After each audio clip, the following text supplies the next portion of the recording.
Well, good morning, everybody. Happy Wednesday morning. It is day 3 of our devotional time, our 21-day devotional that's leading us all the way up to the resurrection of Jesus Christ. So listen, we're not going to waste time. We're going to get right to it. So let's do it. This morning, we are looking at Peter, and our devotional is coming from Luke chapter 22, verses 31 through 39. I am just going to read from verses 31 through 34. So let's get right to it. It says this, and the Lord said, and I love this, Simon, Simon, behold, Satan hath desired to have you that he may sift you as wheat. But I have prayed for thee. I love that thy faith fail not. And when thou art converted, strengthen thy brethren.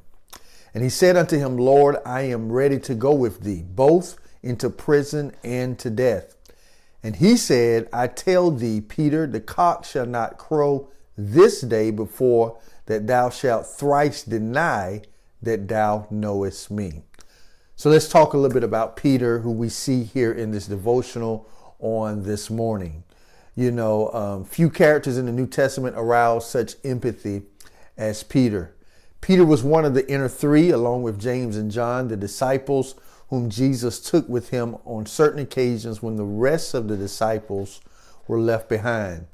He was an ordinary guy, which teaches us that God can use anyone to do his work.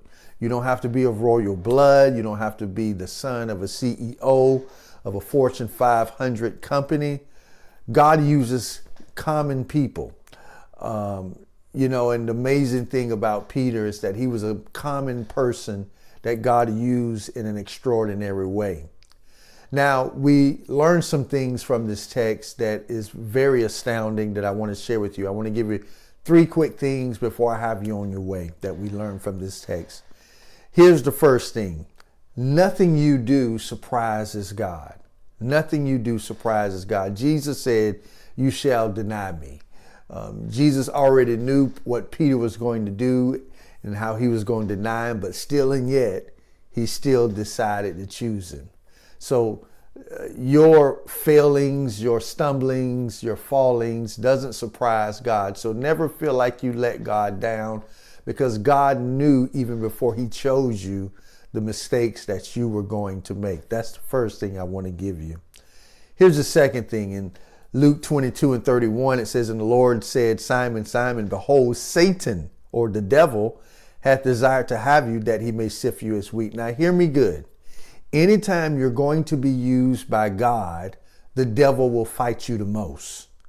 Some of you don't understand why the devil is fighting you in the way that he's fighting you, and it's because that the devil knows that God is getting ready to use you in an extraordinary way.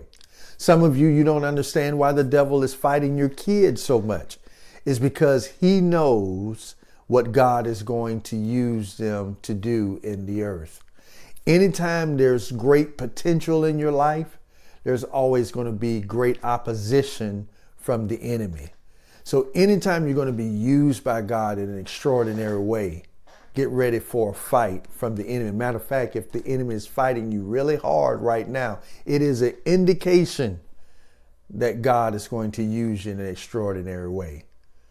That's what I want to give you. Then here's the third thing I want you to understand is this, is that failure is not the end of God using us. Jesus didn't give up on Peter, even though he failed. He said, hey, you're going to deny me, man.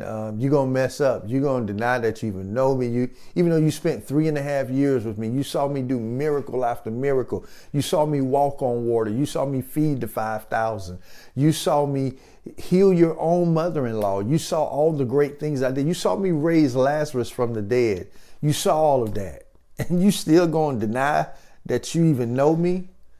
But understand this, even though you're going to fail, it's not the end of me using you.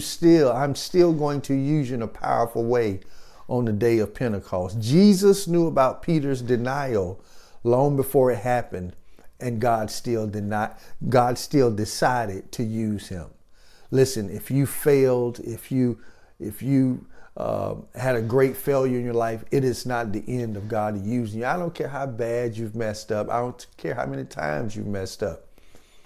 it is not the end of God to use you. God can still use you in an extraordinary way.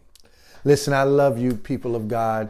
It is day 3 of our devotional. Share this with some loved one. They need to hear this because I believe God has a great destiny for somebody's life. Listen, we love you. Let's continue to take this journey to the resurrection. We'll see you guys again real soon. God bless. Have a great